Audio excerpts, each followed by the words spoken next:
What is the most important issue you see in Ward 11, Basil? Well, I think roads is number one issue on in Ward 11. The conditions of the roads are very, very bad. Also, we should look at the summer and winter maintenance.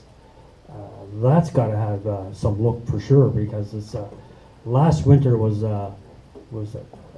awful out here, and I think that's a big issue. Also, is the summer and winter maintenance, and it comes down to roads again. I think roads is number one for me.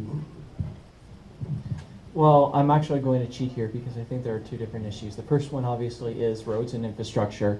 You know, you see it on a regular basis. Every winter you'll see the plows going down a road that they've just done, or plows not going down a road for a long period of time, and it ends up causing a lot of hassle for residents.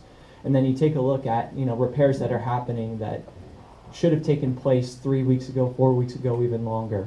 So that has been the number one thing that I've been hearing at the doors. But the second thing that I've been hearing at the doors has been the lack of trust that citizens have been having with their council. They've been talking about the real lack of understanding that has been going on between councillors and the mayor, or between councillors and other councillors. And quite honestly, it doesn't have to be that way. There's different ways of actually collaborating and bringing ideas to each other in an open and honest format, where we can actually bring in citizen input. That's, you know, creating more community consultations, that's bringing in the community on projects before they've been drawn up. We've seen that with the 2nd Avenue project, for example. Just different methods of actually getting people involved in the process of making decisions, both with bylaws, with budgetary issues, and with overall concerns of upkeep and maintenance. Well, this is the second time in my life that I've canvassed door to door in this ward, and certainly the very, very biggest concern is growth and the implications of growth. In Minnow Lake alone, there are 8 new subdivisions on the books that haven't even yet been started. There will be subdivisions from all the way from Bancroft East all the way through to Moon Lake, from Bancroft all the way to Kingsway. It's amazing the amount of growth that is occurring within our ward. And because of that, we need to look at infrastructure. How can we get the infrastructure to serve all of these people? So I started a policy called Recognize and React. I'm asking staff and I'm asking the city councilors to recognize the concerns that we have here in Minnow Lake and across my ward. Especially the problem is in Mill Lake, there's no doubt about it. And they have really come along a long way towards getting these things done. We got Levesque Street done. We got Bancroft East done. We got 2nd Avenue approved. And next year Moonlight will be done with sidewalks. So they have been listening, and it took that concept of recognizing and reacting to get this done. Now the problem comes is the lack of green space. Where is that green space gone? If you are on Bancroft and you're just going to head north, you'll see a pretty ugly area of nothing but rock and water where interpaving is building. There's no blueberries there anymore. There's nowhere to walk the dog anymore. It's just rock and water.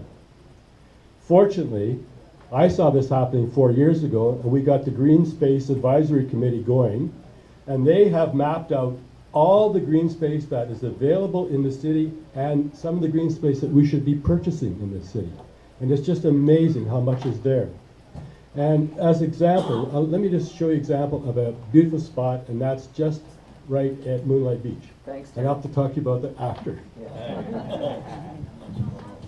Thank you. Ward 11 is a diverse ward. It's the retail hub of our city, and consequently we play host to shoppers and guests from throughout the province. There are many commercial and light industrial projects in the works, including 2 major hotels. It's a healthy mix of new residential and historical established residential, and we boast 2 beautiful lakes in our ward. I want to ensure that smart decisions are made and that we are proactive, not reactive, when it comes to accommodating transportation and livability in our ward. We need to prepare for our future now and not wait until it's too late, till everything is disorganized and people are complaining.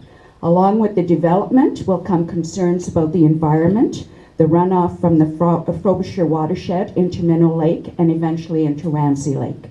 So I want to be very proactive when it comes to those issues, because our 2 Ward 11 lakes need to be protected. Our beaches need to be swimmable, our lakes pristine, and our water drinkable. I know that we don't want to be the generation that is blamed for destroying these 2 beautiful lakes for our children and grandchildren. Keeping a close eye on pending developments by working with the private sector will meet our objectives of infilling, will repurpose some eyesores, and will add to our tax base significantly. But it needs to be done right and with no impact on the livability of our ward in order to protect and enhance the quality of life of our residents. Also, I have already taken some steps to inquire about a small grocery store that will serve the neighborhood, and I will keep you posted on my efforts. I have committed to the seniors in Ward 11 that I will work relentlessly to ensure that we pursue good, affordable housing alternatives that meet their needs. Thank you, Lynn. Thank you. There are a number of pressing issues Ward 11 is facing. Poor roads, as well as water and sewer infrastructure, are very pressing indeed. The expansion of 2nd Avenue is highly contentious among citizens, and rightfully so. This is a residential area, and folks are worried about the safety of their families, as well as the value of their homes. And issues such as flooding and stormwater runoff are major concerns. Just this past week, we've seen streets, not just in Ward 11, but throughout all of Greater Sudbury, flooding, because the infrastructure that is in place now is not effective. Recreation opportunities are another hot issue that citizens are not happy with. They want places for their children to play and for their children to be safe. Along with this issue too is the effectiveness of the public transit we provide and how it does not currently provide good services for citizens to move freely about our community. Finally, and most importantly, we need to protect our natural environment and our waterways. That is of the utmost importance, but we also have to balance that with ensuring that we continue to support residential growth and business development in the ward. My leadership at City Hall will be inclusive of all of these issues, and I will work hard with the residents and with the council as a team to address these issues and to resolve them. Thank you.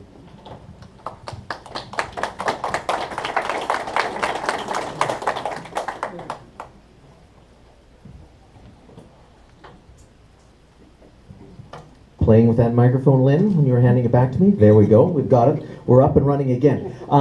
Back to that nasty word, taxes. They purposely put the vowel E into taxes because without it, it would just be another nasty, profane, 4-letter word. We can talk about that during the break. Here we go, candidates. Given the proposed budget of a 4.9% increase in taxes, what actions do you suggest should be taken? Given the proposed budget of a 4.9% increase in taxes in the coming year, what actions will our candidates suggest be taken? Thank you, Peter. This is unacceptable. I don't think 4.9 is really very nice out there. So first of all, I would like to look at, we have to control our spending. Our spending out there is out of control, like Lynn said. I think we should have a very strong look at that. Our staffing levels in the municipality has to be looked at. And I think the budget process has to be reviewed. That's what I think should be done there. Well, actually, I heard a few ideas from the other candidates, and there are things that I've already been talking about. So, you know, we're not all that different. One of those things was the issue about talking about trying to find ways to cut back on our costs. And the way that we can do that is by looking at our management controls and by creating more of a fair workload among city staff to save money on our staffing. One thing that we also wanted to look at is incremental budgeting, and that was mentioned previously. Incremental budgeting has really missed the mark over the past few years, and I really feel that if we were to give zero-based budgeting a try over incremental budgeting, we can really take a deeper look at what each department is doing in their roles, what they want to spend on, what we're able to afford, and hopefully, find the efficiencies that we have to take on. Also, we need to kind of look at the tax rate in terms of cost per household. I think maybe if we were to publish our taxes based on the cost per household and then take a look at inflation, we would be able to sort of tie exactly what the real life consequences are of the tax increase. That way we can sort of have a bit more perspective on what's going on. The last thing that I wanted to mention was that if we are able to actually generate revenue, then that goes right back into our coffers. So that means reusing our buildings. That means possibly getting involved in auxiliary businesses that create money, whether that be through the sales that we make through through the concessions at the arena, different little things that make us money rather than cost us money. Well, first of all, the expression 4.9 is nothing more than a starting place. That's the way it always has been. It's the finance committee that sets the budget, not the staff. That's for darn sure. The finance committee goes through every budget that we have, everyone, line by line, day after day. I know I've done it for 4 years in a row. It's a lot of work, but you have to do it because you have to understand what you're talking about. And in the end, it comes down to a whole row of options. You see them, if you're ever watching the finance committee when they're doing the budget, there'll be a row of options up there on the screen. And next to it is the councillor's opportunity to vote 1, no, up to 10, yes.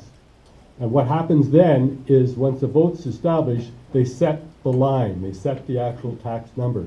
So it's all done by councillors. Staff simply puts the material in front of us and we do it.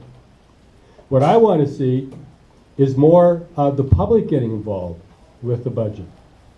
We have a day where the public comes and tells us what they'd like to see in the budget. And these are always options, more money to be spent.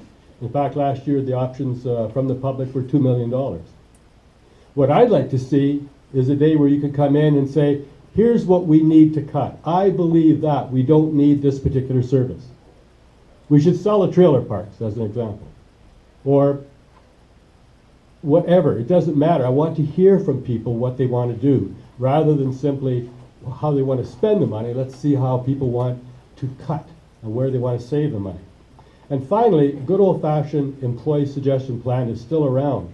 But what we don't do, what other cities do, is they put prizes for people who bring in the savings. So if you have saved $50,000 for the city, you can get a prize of $5,000. And that means something. And I think that's something simple, concrete that we can do. I, for one, am totally in favor of putting a hold on taxes until a new incoming council has had the opportunity to fully examine the books. I don't want to see the mistakes of the past council be put on the backs of our residents, nor do I want to see them ever repeated. All our problems in terms of tax increases stem from the inefficient and old-style budgeting process that I described earlier. It's all about how we get our dollars, where we spend our dollars, and whether they are directed to high-value projects or low-value nonsense. It's all about the budget, just as it is with you and me, and it should be our top priority. Here are our challenges. In the past 6 years, we have hired approximately an additional 400 employees. While we are told that we employ about 2,000 people, the truth is we also have 1,200 part-time employees. All this with no visible economic or population growth. We all know that we have too many properties in our inventory. 600 vacant lots, 400 surplus buildings, and 900 vehicles and pieces of equipment in our fleet.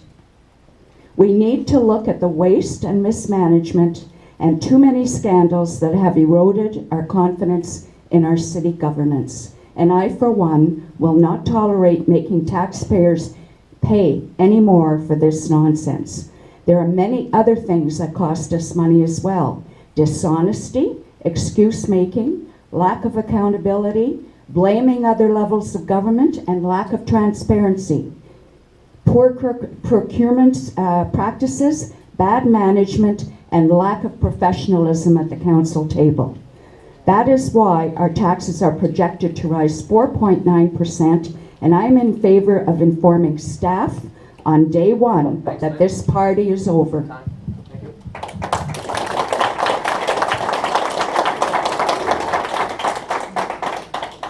For me, it really seems like the culture at Tom Davies Square is one that thinks the taxpayer's purse is an endless bag of funds.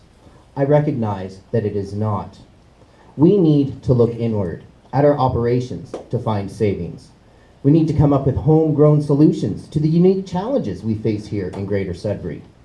Too often we hear of outside consultations and report after report being commissioned, and yet we hear of no solutions. Taxes will increase, unfortunately. There is no stopping that. My job as councillor is putting the brakes on waste and inefficiency at City Hall. This starts at the top with a collaborative council. Council must set the tone throughout City Hall that we have to tighten the belt. Staff needs to be directed and encouraged to find efficiencies. We also need to make our city more business friendly and better improve processes, reduce red tape, and make private investors want to partner with our city. Establishing private partnerships is one of the things that this city seems almost incapable of doing, and that is detrimental to the bottom line. This needs to be fixed. The culture at Tom Davies Square needs to be changed from defaulting to tax increases as the basic source of revenue to realizing that you, the citizens, are in fact